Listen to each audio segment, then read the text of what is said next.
Not every anime needs epic battles or overpowered characters to leave a mark. Sometimes it's the quiet moments, the pure bonds, and the unexpected kindness that hit the hardest. These 15 wholesome anime may seem light on the surface, but emotionally, they'll absolutely wreck you in the best way possible. Get ready to feel everything. Number 15, Summer Pockets. Harry Takahara arrives on a quiet island with the kind of emotional baggage that doesn't fit in overhead compartments. He's here to sort out his late grandmother's estate, but the island has other plans, like emotional gut punches delivered with cherry blossoms and cicadas humming in the background. Summer Pockets is what happens when grief, nostalgia, and summer break all get shoved into a blender by yes, the studio behind Clannad. You've been warned. The anime has 12 episodes plus a few bonus OVAs, and each one peels back another layer of Harry's past or that of the mysterious girls he meets. But this isn't a harem, unless your idea of a harem is crying on a beach at sunset while reflecting on lost childhood. The main theme here is memory, how we hold on to it, how we let go, and how sometimes it's neither. And don't let the soft color palette fool you. This show will absolutely mug your emotions in broad daylight and then politely bow afterward. It's wholesome, but the kind that leaves you a little broken inside before it knits you back together. A summer story that aches in all the right places. Number 14, Honey Lemon Soda. Ishimori Yuka is painfully shy, the type who blends into the wallpaper on a good day, but everything changes when she meets Kai, a boy with hair the color of, you guessed it, honey lemon soda. The anime bubbles with sweetness but has enough tart emotional moments to keep things from turning syrupy. At its core, it's about learning to speak up, be seen, and trust that even the most awkward can bloom with the right people around. With 12 episodes of blushes, accidental hand touches, and enough inner monologue to fill a diary, the show pours a refreshing take on high school romance. Kai isn't your typical bad boy or perfect prince, he's just kind, which feels borderline revolutionary these days. The story doesn't rush love, instead letting it sparkle slowly like soda fizzing under summer sun. And while it leans wholesome, it doesn't ignore the sting of social anxiety or the quiet pain of feeling invisible. It's a fizzy, heartwarming tale that reminds you being soft doesn't mean you're weak. And sometimes all you need is a little carbonation and kindness to find your voice. Number 13, The Children of Shionji Family. Arata Shionji thought he had a normal family life, until his parents casually dropped the bombshell that none of his 5 sisters are actually related to him by blood. Cue the chaos. What unfolds is a whirlwind of awkward breakfasts, flustered hallway encounters, and a growing sense that his once ordinary home has transformed into a ticking hormonal time bomb. The main theme here isn't just about pseudo-sibling romance, though there's plenty of nosebleed-worthy tension. It's about navigating complex emotions in a family that technically isn't one anymore. Across its single cur of 12 episodes, the anime juggles romantic comedy with just enough heart to make you stop mid-laugh and feel for the characters. Despite the chaos, it remains surprisingly wholesome, like a rom-com built on misunderstandings, late-night talks, and accidental confessions.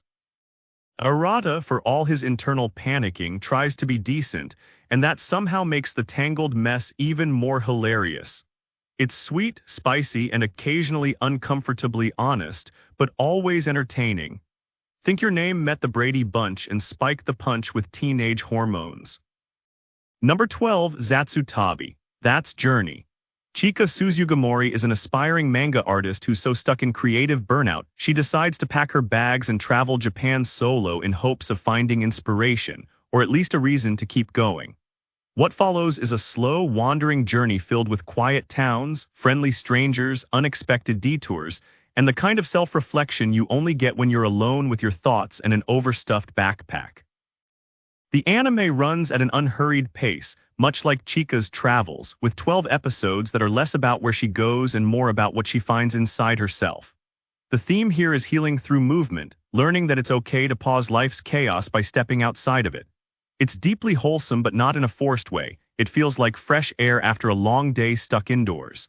Each episode is a postcard of soft colors, subtle comedy, and moments that remind you life doesn't need to be loud to be meaningful. There's no high-stakes drama, no screaming rivals. Just one girl, a notebook, and the quiet beauty of finding her voice by losing her way. Number 11, the fragrant flower blooms with dignity. Rintaro Tsugumi is a rough-around-the-edges delinquent with a hidden soft side, and when he crosses paths with Kyoruko Wakuri, a refined honor student who smells like literal flowers, his world goes from black and white to blooming color real fast. This isn't your typical opposites attract rom-com, it's a tale soaked in grace, patience, and a surprising amount of emotional depth. With 12 episodes of blossoming affection, shy glances, and an increasing number of "oh no, I like her" moments, the anime leans hard into the idea that love doesn't have to be loud to be powerful. The main theme is dignity, not just in how Kyoruko carries herself, but in how Rintaro learns to respect himself and others, slowly blooming into someone worthy of the person he admires. It's wholesome with a dash of poetic charm, like if Beauty and the Beast got dropped into a Japanese high school and swapped out the curses for emotional healing. The show sneaks up on you. What starts as lighthearted slowly becomes tender, sincere, and unexpectedly profound. And yes, every time she walks by, you'll swear you can smell Sakura. Number 10, Food for the Soul. Tucked away on a quiet street corner is a little restaurant that doesn't just serve meals, it serves memories, healing, and just a little bit of emotional CPR. There's no single main character here. Instead, each episode centers on a different customer, walking in with heavy hearts and walking out a bit lighter, often with tears and a full stomach. The theme is nourishment, not just of the body but of the soul, as the title promises. Across 12 gentle episodes, the anime delivers short, standalone stories that somehow hit harder than most full seasons. Whether it's an estranged father reconnecting over his daughter's favorite dish or an overworked salaryman remembering his late wife's cooking, the show ladles out empathy like a perfectly simmered miso soup. There's humor tucked in, like that one grumpy regular who always orders the same thing and pretends he doesn't care. He does. It's the kind of series that makes you want to call your parents, cook a family recipe, or maybe just sit in silence for a while and appreciate your own story. Wholesome doesn't even begin to cover it. It's comfort food in anime form. Number 9, Takopi's Original Sin. Takopi is a happy-go-lucky alien from the happy planet who crash lands on Earth, bringing adorable gadgets and a desire to spread joy. Unfortunately, he lands in the middle of a deeply broken world, specifically in the life of a bullied and emotionally wrecked girl named Shizuka. What Takopi doesn't realize, at least not at first, is that happiness isn't something you can just paste over trauma with a smiley sticker. Across just a few devastating episodes, or rather, chapters if you're coming from the manga, the story spirals from innocent to harrowing with such speed you'll be questioning your life choices by episode 2. The main theme is the tragic complexity of pain and how well-meaning intentions, especially when naive, can cause irreversible consequences. It looks like a kid's show at first glance, but this is psychological horror wearing a kawaii mask, and once that mask slips, it hits like a punch to the gut. There's nothing wholesome in the traditional sense, but it hits emotionally hard in the way a moral fable does, leaving you stunned, heartbroken, and weirdly grateful for the emotional damage. It's short, sharp, and unforgettable. Number 8, Call of the Night. Koyamori is a 14-year-old insomniac who ditches the daytime grind to wander the streets at night, only to stumble upon Nazuna, a quirky and dangerously flirty vampire who offers him more than just companionship. She offers him a reason to exist. What follows is a neon-soaked dive into the thrill of freedom, teenage disillusionment, and the intoxicating allure of the night. Across 13 episodes, the anime takes its time exploring what it means to truly feel alive, especially when the world expects you to live a certain way by day. The main theme is liberation, not in a reckless way, but in the gentle, eerie comfort of stepping outside routine and asking, is this all there is? It's stylish, snarky, and wildly vibey, full of quiet rooftops, vending machine pit stops, and philosophical banter that sounds way cooler under moonlight. Ko's journey isn't about love in the typical romantic sense. It's about connection, agency, and finding peace in the unconventional. With Nazuna being equal parts hilarious and emotionally complicated, the show mixes supernatural charm with very human loneliness, turning insomnia into a strangely magical coming-of-age experience. Number 7, a condition called love. Hataru Hines is your average high schooler who stumbles into the emotional deep end when she meets Hananoi-kun, a beautiful boy with more emotional intensity than a soap opera finale. What starts as a spontaneous act of kindness snowballs into a whirlwind romance where Hataru has to figure out if she even understands what love is, let alone if she's ready to dive headfirst into it. The anime, spanning 12 heartfelt episodes, explores the theme of emotional readiness.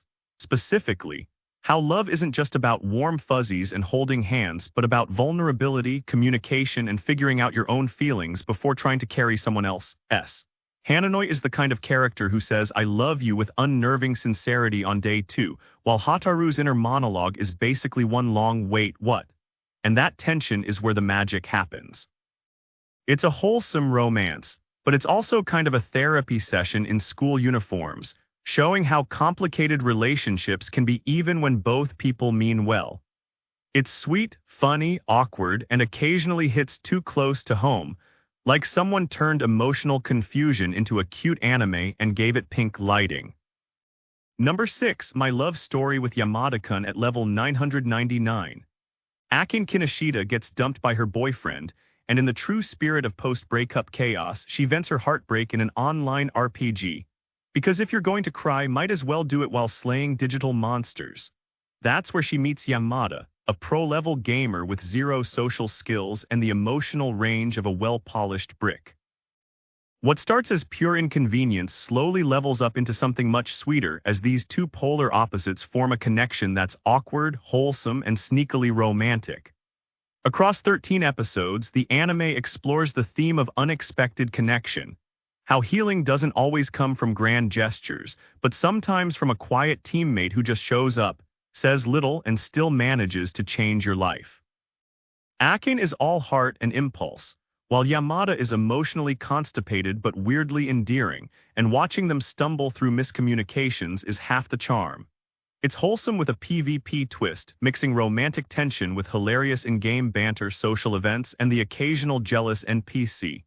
At its core, it's about learning to trust again, even if the person you're falling for has the personality of a dungeon wall. It's romance, but with lag and loot drops. Number 5, The Dangers in My Heart. Kyoyutaru Ikikawa is a middle school loner with a vivid imagination and a serious case of Chunibyo darkness. He literally daydreams about murder.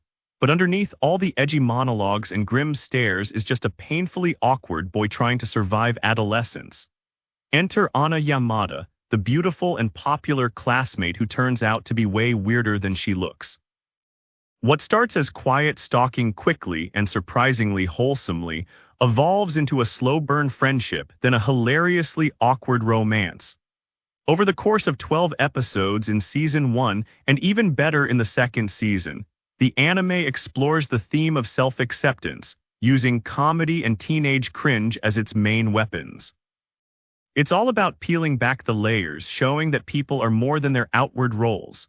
The creepy loner has a heart, the school idol has insecurities, and love often grows in the strangest, most offbeat ways.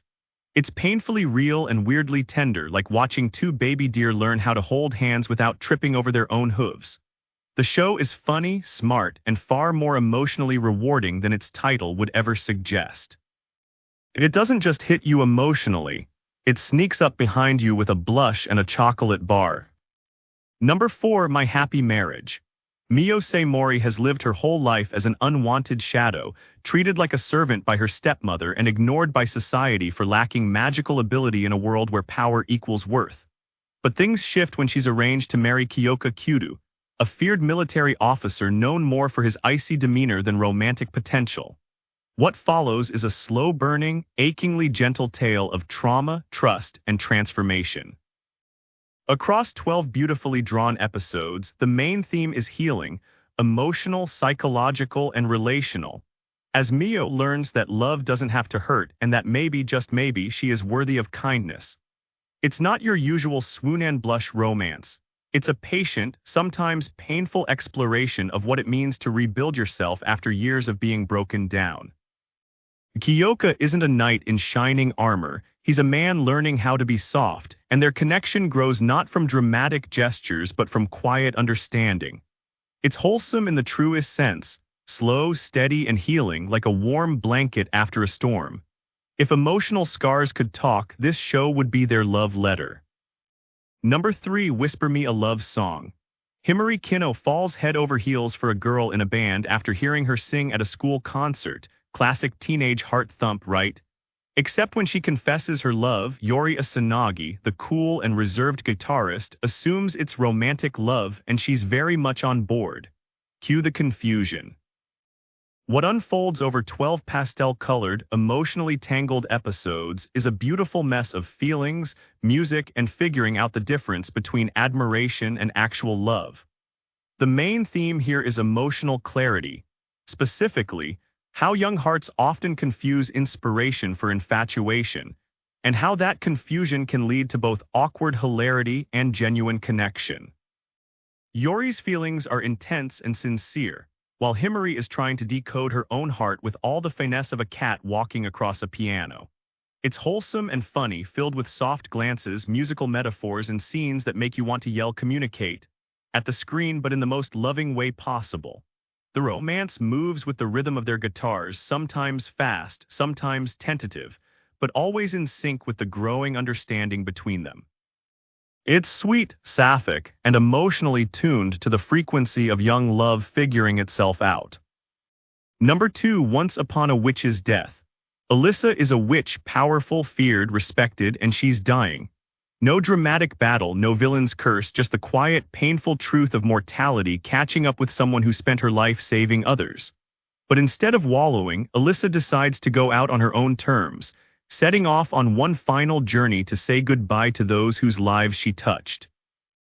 What unfolds in this beautifully melancholic series is a story about legacy, kindness, and the bittersweet beauty of knowing when to let go. The anime spans a short run, with each episode feeling like a self-contained memory, a goodbye letter written in stardust. The main theme is acceptance, not just of death, but of the life that came before it. Every town she visits, every person she hugs one last time is a reminder that even a lonely witch can leave behind warmth, laughter, and love. It's heart-wrenchingly wholesome, like someone turned grief into a lullaby and whispered it over a campfire. There's humor too. Alyssa isn't all gloom. She's witty, sarcastic, and delightfully aware of the absurdity in being celebrated only when you're on the way out. It's a farewell story that somehow leaves you feeling full. Number 1. Kowloon Generic Romance. Ryuko Kujira works in the surreal and smoky district of Kowloon, where neon lights glow like secrets and the air feels permanently stuck in a dreamy sunset. She's a no-nonsense real estate agent with a calm demeanor and a perfectly ordered life, until her annoyingly charming coworker Hajime Kyudo starts chipping away at her walls with flirtation, food, and 1,000 little questions she never thought she'd need to answer. On the surface, it's a romantic slice of life, but underneath the retro-futuristic cityscape lies something deeper, stranger, and more haunting. The anime's main theme is memory, what it means to love someone when you're not even sure your memories are real, and whether a connection built in the present can survive the ghost of the past. Over its run of 13 episodes, the show peels back layers of mystery and romance in equal measure, creating a love story that's as dreamy as it is unsettling. The atmosphere drips with aesthetic, old vending machines, narrow alleyways, rain-hitting metal rooftops, and the romance simmers with tension that feels earned, never rushed. It's wholesome, yes, but tinged with a nostalgic sadness that clings to every frame. It's the kind of love story that feels both new and like something you've remembered from a dream. And with this, we have reached the end of this video. Make sure to like it and subscribe the channel for future upcoming videos.